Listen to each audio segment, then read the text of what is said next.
লড়াই সংগ্রামের ঐতিহ্যের গৌরব উজ্জ্বল আজকের এই আত্মত্যাগের ভারতীয় উপজেলা ছাত্র দল, ভারতীয় পরিষেবা ছাত্র দল, কলেজ এবং মাদ্রাসা ছাত্র দল কর্তৃক আয়োজিত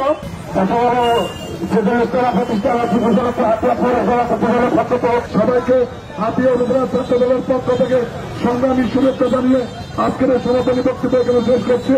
বাংলাদেশ জিন্দাবাদ, শহীদ জিয়া অমর হোক, খালেদা জিয়া জিন্দাবাদ, আগামী তারেক রহমান জিন্দাবাদ।